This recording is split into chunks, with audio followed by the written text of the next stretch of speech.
Hello student, welcome to my channel Ajab Gajab English.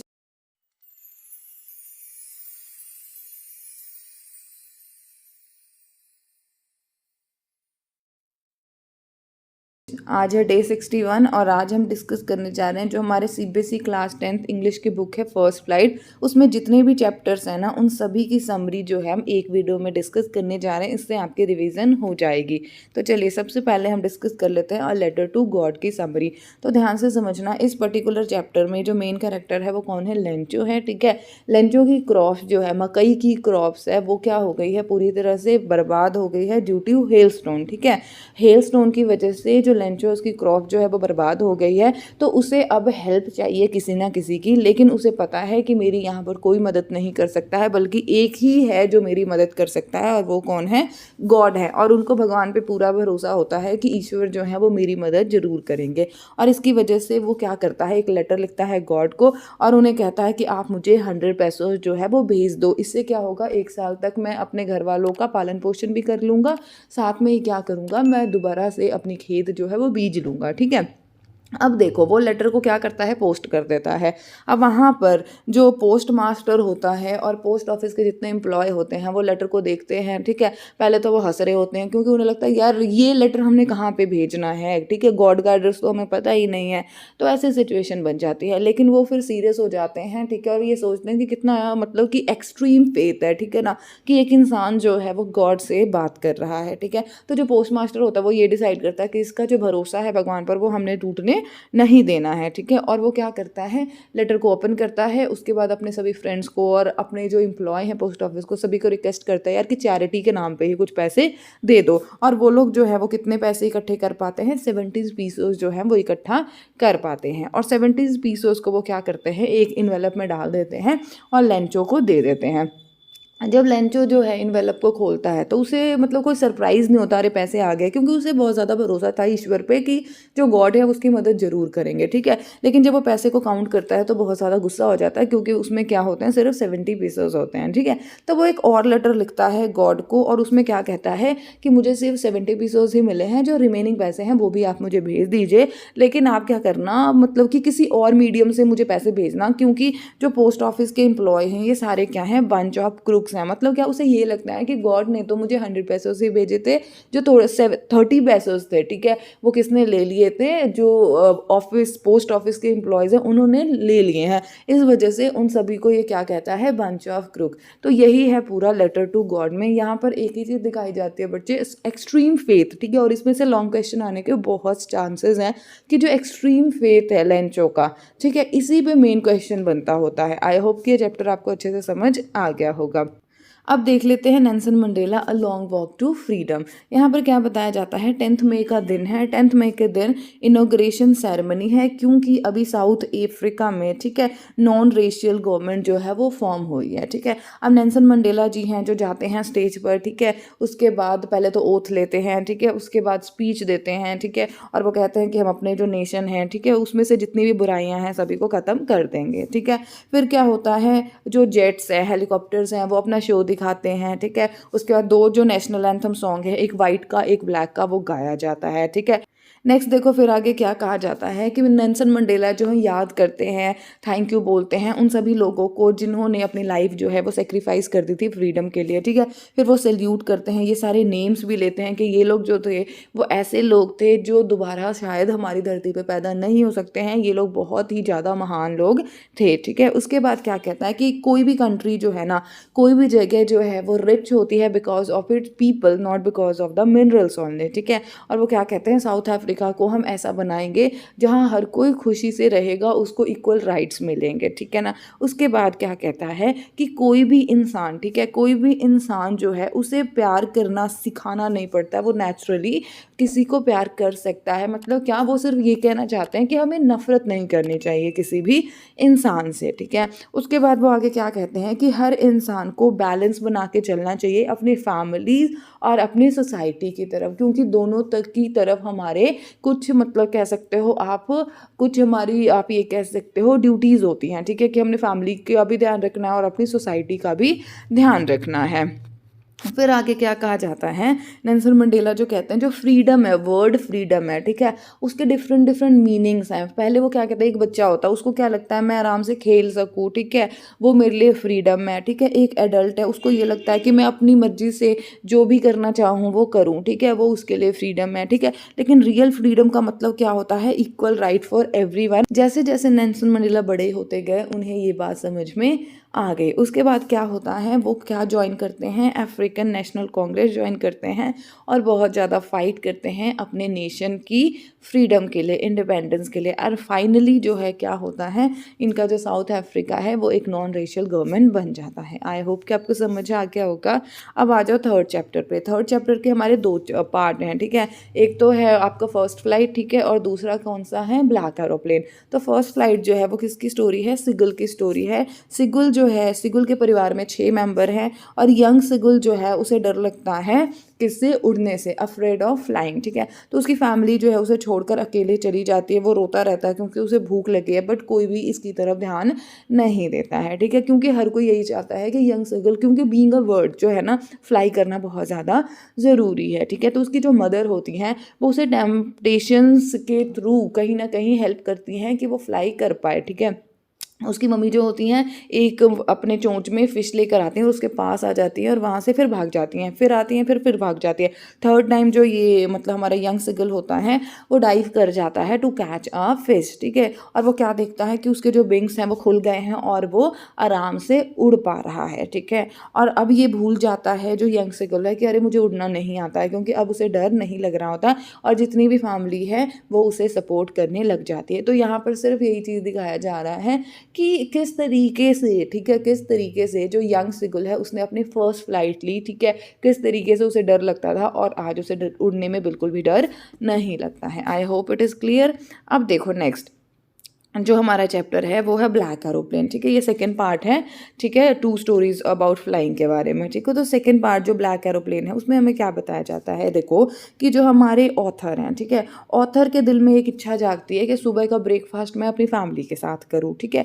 तो वो क्या करते हैं, 1:30 बजे रात को, ठीक है, 1:30 बजे रात को अपना जो उनका प्लेन होता है, डकोटा नाम है, उसको लेकर वहाँ से उड़ जाते हैं, किधर जाने के लिए, अपने घर जाने के लिए, ठीक है।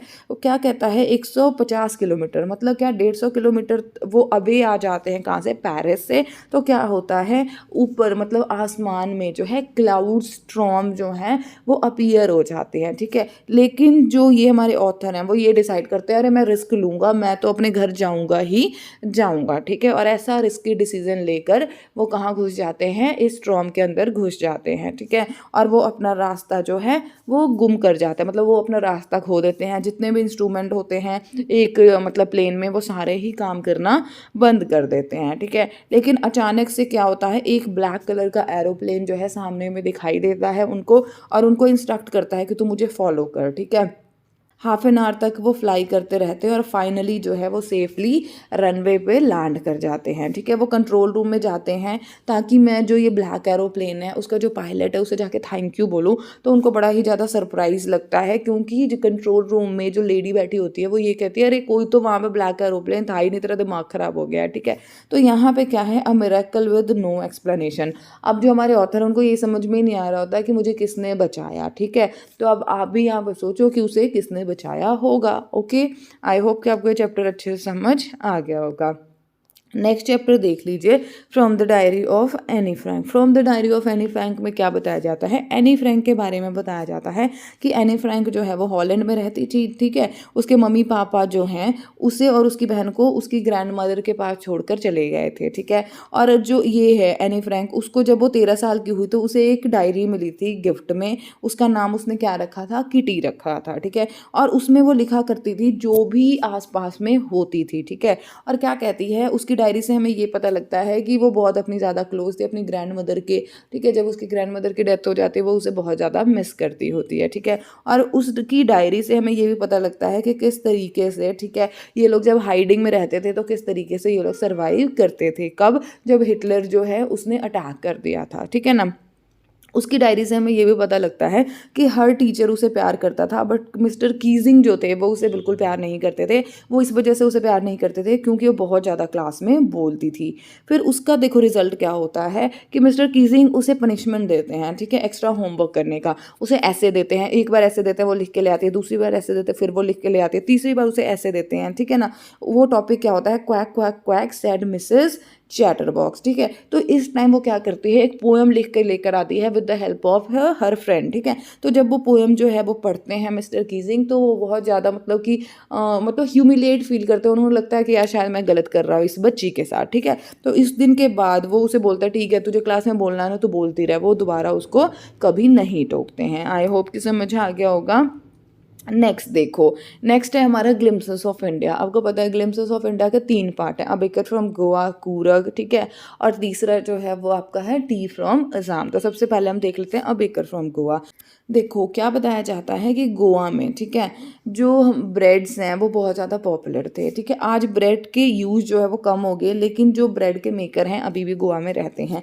अब जो हमारे राइटर हैं, ठीक है, वो अपने चाइल्डहुड के दिनों को याद करते हैं। जो नरेटर हैं वो क्या कहते हैं कि ये जो बेकर्स होते थे वो हमारे फ्रेंड होते थे, कंपेनियन होते थे, हमारे गाइड होते थे, ठीक है। और ये जो बेकर्स होते थे वो दिन में 2 बार आते थे, एक बार आते थे मॉर्निंग में और एक बार आते थे जब उनका सारा जितने भी ब्रेड थे वो बेच कर आने लगते थे तो दोबारा उसी गली से निकलते थे, ठीक है। उसके बाद हमें क्या बताया जाता है कि जिंगलिंग का जो साउंड था, जो बेकर थे वो बैम्बू स्टिक लेकर चलते थे, ठीक है। तो उससे क्या होती, जो आवाज़ होती थी उसी से ये जितने भी बच्चे हैं, ठीक है, गली में वो उठते होते हैं। कब, childhood days of the narrator, उस टाइम की बात बताई जा रही है, ठीक है। उसके बाद क्या कहता है, जो ये लोब्स हैं, ठीक है, ये किसे भी दिए जाते थे, सर्वेंट जो होती थी उनको दिए जाते थे, और बच्चों के लिए स्पेशल आता था क्या, बैंगल ब्रेड्स आते थे। आई होप कि समझ आ गया होगा। फिर आगे देखो क्या कहता है, जो चिल्ड्रन होते थे उस ब्रेड को खाते थे, ठीक है, और वो ब्रश भी नहीं करते थे। उन्हें लगता था कि अरे ब्रश जो होते हैं, जो ये होते हैं, लायन होते हैं, टाइगर होते हैं, ये कभी भी ब्रश नहीं करते, और वो क्या करते थे, ये जो ब्रेड के बैंगल्स है उसे खाते थे और बहुत ज़्यादा इंजॉय करते थे। फिर यहाँ पर इन जो लाइन्स हैं, ठीक है, ये जो 2 लाइन्स हैं स्पेशली, ठीक है, यहाँ पे ये बताया जाता है कि इंपॉर्टेंस ऑफ ब्रेड। कहता है जो मैरिज है, ठीक है, वो इनकम्प्लीट है, ठीक है, विदाउट ब्रेड। और यहाँ पर जो मैरिज में एक टाइप का ब्रेड बनाया जाता था उसे क्या कहा जाता था, बोल कहा जाता था, ठीक है। उसके बॉली हास जो है, एक क्रिसमस के टाइम में मतलब ब्रेड की ही एक डिश बनाई जाती थी और अदर फेस्टिवल में भी बनाई जाती थी, ठीक है। उसके बाद क्या कहते हैं, ये जो बेकर होते थे वो एक अजीब तरीके की ड्रेस पहनते थे जो कैसा होता था, फ्रॉक की तरह होता था और घुटने तक आता था, जिसको हम क्या बोलते हैं, कबई बोलते हैं, ठीक है। उसके बाद आगे क्या बताया जाता है कि जो बेकिंग का बिजनेस है बहुत ही ज़्यादा अच्छा बिजनेस है, क्योंकि आपको ये चीज़ कैसे पता लगेगी, जब भी आप बेकर्स को देखोगे ना, उनकी फिजिकल मतलब स्ट्रक्चर को देखोगे तो आपको पता लगेगा ये तो यार खाते पीते मोटे तगड़े घरों के हैं। तो ऑब्वियस सी बात है, पैसा है तभी तो खाते पीते हैं ना यार, ऐसा कुछ बन जाता है, ठीक है। उसके बाद क्या कहते हैं कि ये जो बेकर्स होते थे, ये जो बिल है, ठीक है, वो रोज़ ऐसा नहीं है कि आज उन्होंने अपने ब्रेड बेचे तो आज ही पैसे मांगते हैं, नहीं, वो एंड ऑफ द मंथ जब महीना पूरा हो जाता था ना तभी जाकर वो पैसे लिया करते थे। आई होप कि आपको समझ आ गया होगा। नेक्स्ट देखो, नेक्स्ट है हमारा कूरग। कूरग में हमें क्या बताया जाता है कि कूरग जो है, पहले तो देखो कि है कहाँ, तो स्मॉलेस्ट डिस्ट्रिक्ट है कर्नाटका का, ठीक है, और इसको कहा जाता है हेवनली प्लेस। मतलब क्या, बहुत ही ज़्यादा खूबसूरत है, बिकॉज ऑफ नेचुरल ब्यूटी, कुदरत की वजह से बहुत ही ज़्यादा खूबसूरत है, ठीक है। अगर आप कूरग जाना चाहते हो ना तो सितंबर से लेकर मार्च तक का टाइम जो होता है बेस्ट टाइम है जब आप कूरग जा सकते हो। और फिर हमें क्या बताया जाता है, जो लोग कूरग में रह रहे हैं, ठीक है, क्या कहा जाता है कि वो लोग जो अरब्स और ग्रीक्स हैं उनके ही मतलब कि मतलब जो उनके पूर्वज हैं, जो आज कुर्गिस पीपल है ना, उनके पूर्वज कौन है, अरब्स हैं और ग्रीक्स हैं, ठीक है। और ये लोग जो हैं, ठीक है, ये पहनते हैं, अजीब तरीके की ड्रेस होती है, कैसी होती है, लॉन्ग ब्लैक एम्ब्रॉयडरी कोट होता है, ठीक है, जिसको हम क्या बोलते हैं, कुपाई।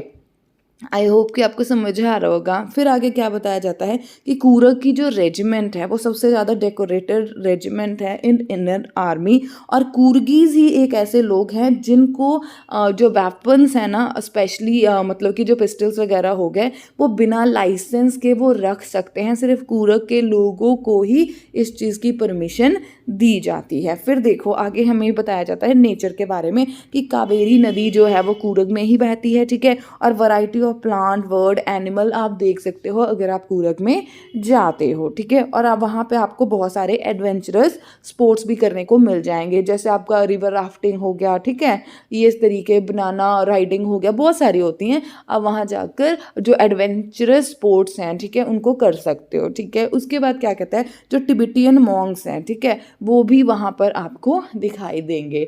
आई होप कि आपको कूर्ग के बारे में सारी इन्फॉर्मेशन अच्छे तरीके से समझ आ गई होगी। नेक्स्ट देख लिए T from Assam. T from Assam में हमें क्या बताया जाता है कि दो दोस्त हैं, प्रांजल और राजवीर। ये दोनों जो हैं कहाँ जा रहे हैं, असम जा रहे हैं बाय ट्रेन।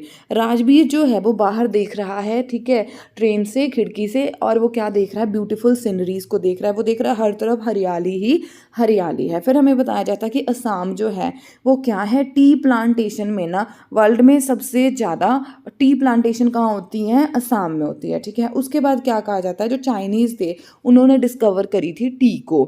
उसके बाद इंडिया की स्टोरी क्या है कि बोधि धर्मा ने टी को डिस्कवर किया था, ठीक है। उसके बाद देखो यहाँ पे क्या कहा जाता है कि सबसे पहले जो चाय है वो कहाँ पे पी जाती थी, चाइना में, फिर यूरोपियन कंट्रीज़ में, फिर एशियन कंट्रीज़ में वो आ गई, ठीक है। उसके बाद क्या कहता है कि प्रांजल के जो फादर हैं, ठीक है, मतलब प्रांजल कहाँ का है, असम का है, और उसके फादर का एक अपना ही टी गार्डन है, ठीक है। उसके बाद राजवीर जो है, ठीक है, पहली बार असम गया है तो वो वहाँ की ब्यूटी देखकर बहुत ही ज़्यादा खुश है, और वो देखता है कि टी प्लकर्स को भी देखता है, ठीक है। उसके बाद उसे वहाँ जाके ये पता लगता है कि बेस्ट जो आप कह सकते हो ना, बेस्ट टी होती है, ऑब्टेन्ड होती है कब, मई टू से जुलाई के बीच में। आई होप कि इट इज़ क्लियर। चलिए नेक्स्ट चैप्टर देख लीजिए, Mijbil the otter. Mijbil the otter जो चैप्टर है इसमें हमें क्या बताया जाता है कि जो हमारे ये मतलब ऑथर है, इनके डॉग है, इनका पेट डॉग, उसकी डेथ हो गई, ठीक है। फिर उन्होंने डिसाइड करा कि मैं जो है एक ऑटर को अपना पेट रखूँ। फिर वो क्या करते हैं, अपने फ्रेंड के सजेशन पे एक ऑटर जो है वो मंगवा लेते हैं, ठीक है। फिर क्या कहा जाता है कि ऑटर जो है पहले तो ऐसा लगता था देखने में जैसे एक स्मॉल सा ड्रैगन हो, और वो पूरी तरह से ना मिट्टी में लिबड़ा हुआ था, ठीक है, मतलब पूरी तरह से उसके ऊपर ना मिट्टी लगी हुई थी। और फिर आगे हमें क्या बताया जाता है कि बहुत ज़्यादा टाइम लग गया था जो ऑथर है उनको इसमें कि वो जो ऑटर है उसको मिट्टी से साफ कर पाए, ठीक है। उसके बाद हमें ऑटर के बारे में बताया जाता है क्या कि ऑटर जो है उसको पानी के साथ खेलना बहुत अच्छा लगता था। वो रबर बॉल के साथ, मार्बल के टॉयज़ के साथ बहुत ज़्यादा खेलता होता था, ठीक है। फिर हमें क्या बताया जाता है कि अब जो ऑथर है उनको लंदन वापस जाना था, ठीक है। तो जो हमारे ब्रिटिश एयरलाइन है उन्होंने तो साफ मना कर दिया कि भाई हम एनिमल को ना अपनी फ़्लाइट में नहीं लेकर जाएंगे। तो एक और एयरलाइन थी, वो कहते ठीक है हम ले जाएंगे, बस आप ना इसको किसी बॉक्स में पैक कर लो।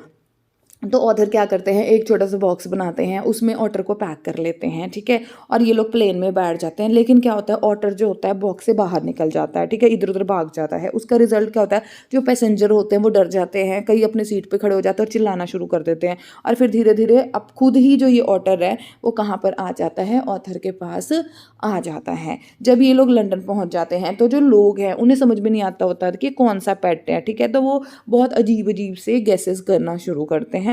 और जो ये ऑटर है जिसका नाम क्या है, मिसबल है, ठीक है, उसको पिंग पोंग बॉल के साथ खेलना, ठीक है, बहुत ही ज़्यादा अच्छा लगता होता है। और वहाँ जब वो लंदन में चला जाता है तो वहाँ पर भी अपनी वो प्लेइंग की हैबिट्स जो है वो डेवलप कर लेता है। I hope it is clear, very good. Next देख लीजिए, मैडम राइड्स द बस। ये जो चैप्टर है मैडम राइड द बस, इस चैप्टर में 8 साल की एक लड़की है, ठीक है, 8 साल की लड़की है जिसका फेवरेट पास टाइम क्या है कि वो घर के दरवाजे पे खड़ी हो जाती है, उसके बाद देखती रहती है कि आसपास में क्या हो रहा है, ठीक है। वो रोज देखा करती है एक बस को, जो बस कहाँ से, विलेज से नियर बाय टाउन में जाती है और वहाँ से वापस आती होती है, ठीक है। तो उसके दिल में एक इच्छा जाग जाती है, यार मुझे भी बस में राइड करना है, ठीक है। तब वो क्या करती है, वो आसपास में जितने भी लोग होते हैं, नेबर होते हैं, उनकी बातें सुनती है और जितनी भी डिटेल्स हो सकती है ना वो बस के बारे में पता कर लेती है। अब देखो कौन कौन सी डिटेल पता करती है। उसे ये पता लग जाता है कि विलेज से टाउन का डिस्टेंस जो है वो 60 माइल का है, ठीक है। एक साइड का फेयर जो है वो 30 पैसा है, ठीक है। और मतलब कि 45 मिनट पूरा टाइम लगता होता है, ठीक है। अब देखो क्या करती है, वो एक दिन प्लान कर लेती है। पहले तो वो 60 पैसे जो है वो सेव कर लेती है, क्योंकि 30 पैसा एक साइड का तो वापस आने का, तो ऐसे करके 60 पैसे बेचारी जो है वो सेव कर लेती है। और एक दिन वो 1 बजे वाली बस, ठीक है, दोपहर वाली बस जो है वो लेक में चढ़ जाती है। अब देखो क्या होता है, बल्ली जो है बहुत ही ज़्यादा खुश होती है, क्यों? क्योंकि वो पहली बार जो है बस राइड कर रही थी। जब वो बस में होती है, वो देखती है कि एक काऊ जो है, ठीक है, वो किस तरीके से दौड़ रही है सड़क पे, ठीक है ना। उसके बाद जब ये सिटी में पहुंच जाती है, टाउन में पहुंच जाती है, तो ये बस से नीचे नहीं उतरती, क्योंकि इसे कुछ पता नहीं होता है। इवन इसको जो बस कंडक्टर होता है वो पूछता है कि तुमने कोल्ड ड्रिंक पीना है, तो वो उसे भी मना कर देती है, ठीक है। और फिर क्या होता है, रिटर्न जर्नी में जब वो वापस आ रही होती है, वो देखती है कि सेम काऊ जो है ना, वो अभी सड़क के ऊपर डेड पड़ी हुई है, ठीक है। तो इससे उसका मन जो होता है थोड़ा सा उदास हो जाता है। और जैसे ही जो बस है वो विलेज में पहुंच जाती है, कितने बजे, 3:40 पे, 3:40 पे, वो सीधा दौड़कर अपने घर चली जाती है। उसकी जो मदर है उसे इतना पता ही नहीं लगता कि बेटी घूम कर भी आ गई। आई होप कि आपको समझ आ गया होगा चैप्टर। अब देख लेते हैं हम सरमन एट बनारस। सरमन एट बनारस जो है, ये जो स्टोरी है वो किसके बारे में है, गौतम बुद्धा के बारे में है। गौतम बुद्धा कौन थे, हमारे फाउंडर ऑफ बुद्धिज्म, ठीक है। तो क्या बताया जाता है, गौतम बुद्धा जो है जब पैदा हुए थे वो एक रॉयल फैमिली में पैदा हुए थे, और वो एक प्रिंस थे, और उनका नाम क्या था, सिद्धार्थ था, ठीक है। सिद्धार्थ जो है पहले वो मतलब कि हिंदू स्क्रिप्चर की मतलब उन्होंने स्टडी करी, फिर उनकी शादी भी हो गई, ठीक है। उसके बाद क्या कहा जाता है कि एक बार वो यहाँ अपने जो एरिया है वहाँ पे घूम रहे थे, ठीक है ना। तो उन्होंने देखा एक सिक मैन को, एक ओल्ड मैन को, एक फ्यूनरल देखा, और एक मॉन्क को देखा जो भीख मांग रहा था, ठीक है। तो ये सारी चीज़ें देखकर ना उनको बड़ा ही ज़्यादा अजीब हो गया कि यार ये ऐसा क्यों होता है, क्योंकि कभी उन्होंने ऐसी चीज़ें नहीं देखी थी, और उन्हें ये लगता था कि हर कोई सिर्फ खुश ही रहता है, ठीक है। कोई मतलब कि बीमार नहीं होता है, कोई बूढ़ा नहीं होता है, कोई मरता नहीं है। तो बहुत सारे क्वेश्चंस आ गए उनके माइंड में, और इसकी वजह से उन्होंने क्या डिसाइड करा कि यार मुझे जो है ना इनलाइटमेंट चाहिए, मुझे ज्ञान चाहिए, और इसकी वजह से वो अपना घर परिवार छोड़कर चले गए, ठीक है। और उन्होंने मेडिटेशन जो है वो स्टार्ट कर दिया पीपल ट्री के नीचे, ठीक है। और पीपल ट्री नीचे कहाँ पे, बोध गया, ठीक है। Bodh Gaya, it is there in Bihar, ठीक है। तो वहाँ पर पीपल के पेड़ के नीचे उन्होंने 7 दिन तक रेगुलर जो है मेडिटेशन करा, और 7 दिन के बाद जो है उनको इनलाइटमेंट मिल गई, उनको ज्ञान मिल गया, और वहाँ से ही ये जो है सिद्धार्थ, उनका नाम क्या पड़ गया, बुद्धा पड़ गया, गौतम बुद्धा पड़ गया, ठीक है। तो इन्होंने अपना फर्स्ट जो सरमन है ना वो दिया था बनारस में, ठीक है। बनारस में फर्स्ट सरमन दिया था, किसे दिया था, कैसे दिया था, वो देखो क्या कहता है। एक वुमेन थी, ठीक है, जिसके बेटे की डेथ हो गई थी, और वो हर जगह यहाँ वहाँ घूम रही थी कि अरे कोई मतलब मेरे बेटे को जिंदा कर दो, जिंदा कर दो। तो सभी ने बोला कि वहाँ पे गौतम बुद्धा है, तुम उससे बात करो, क्या पता वो तुम्हारे बेटे को जिंदा कर दे। वो गौतम बुद्धा के पास चली जाती है, ठीक है, और गौतम बुद्धा को बोलती है कि आप मेरे बेटा को जिंदा कर दीजिए। गौतम बुद्ध बोलते हैं ठीक है, मैं तुम्हारे बेटे को दोबारा से जिंदा कर दूंगा, बट मेरी एक शर्त है, तुम्हें एक मुट्ठी सरसों का दाना लेकर मुझे ला कर देना है, ठीक है। लेकिन उस घर से लेकर आना जिस घर में कभी भी किसी की डेथ नहीं हुई होगी। अब जो मदर होती है वो बहुत ज़्यादा मतलब कि वो होती है कि मेरा बेटा जिंदा हो जाए, वो हर घर में जाती है, ठीक है, और सभी को कहती है कि यार एक मुट्ठी सरसों का दाना दे दो, ठीक है, मेरा बेटा बच जाएगा। सभी लोग ना उसे एक मुट्ठी सरसों का दाना देने के लिए तैयार हो जाते हैं, बट जैसे ही वो पूछती है कि तुम्हारे घर में किसी की मृत्यु हुई है, तो सभी कहते हैं कि हाँ हमारे घर में ये मर गया था, हमारे घर में वो मर गया था। तो वो पूरा दिन ऐसे ही भटकती रहती होती हैं, ठीक है। फाइनली उनको ये रियलाइज़ होता है यार कि जो डेथ है ना, ठीक है, डेथ जो है वो कॉमन है, और ये क्या है, अल्टीमेट ट्रूथ है, ठीक है। जो भी इंसान इस धरती पर आया है ना उसने जाना ही जाना है, क्योंकि कोई भी ऐसा घर उनको नहीं मिलता है जहाँ पर किसी न किसी की मृत्यु नहीं हुई होती है। तो यही चीज़ है यहाँ पर बच्चे जो हमें बताया गया है sermon at Benares. I hope कि आपको समझ आ गया होगा। चलिए अब हम डिस्कस कर लेते हैं द प्रपोजल को। अब देखो इस पर्टिकुलर जो हमारा प्ले है इसमें 3 मेन कैरेक्टर हैं, ठीक है। एक लमोव है, एक चकोब है, और एक चकोब की बेटी है जिसका नाम क्या है, नतल्या है, ठीक है। अब देखो क्या बात कही जाती है, लमोव जो होता है वो चकोब के घर में जाता है, ठीक है। वो क्यों जाता है, क्योंकि उसके दिल में ये इच्छा होती है कि मैं जाकर ना नतल्या का हाथ मांगूंगा उसके बाप से, ठीक है। तो अब क्या होता है, जब वो जाता है वहाँ पर, ठीक है, और वो बताता है चकोब को कि मैं आपके घर पे आपकी बेटी का हाथ मांगने आया हूँ, ठीक है। चकोब बहुत ज़्यादा खुश हो जाता है और वो अपनी बेटी को बुला लेता है, ठीक है। अब जो नतल्या है, ठीक है, और लमोव, ये दोनों आपस में बात कर रहे होते हैं। अब लमोव बेवकूफ़ है, ठीक है, वो सीधी बात नहीं करता होता है, वो यहाँ वहाँ घुमा फिरा के बात करता है। तो वो बात करने लग जाता है, अरे हमारी फैमिली एक दूसरे को बहुत अच्छी तरीके से जानती है, मेरी ज़मीन तुम्हारी ज़मीन, इस तरीके से बात होनी शुरू होती है। और यहाँ पर इन दोनों में क्या हो जाती है, लड़ाई हो जाती है, ठीक है। नतल्या कहते हैं ये ज़मीन मेरी है, लमोव कहता है ये ज़मीन मेरी है, ठीक है।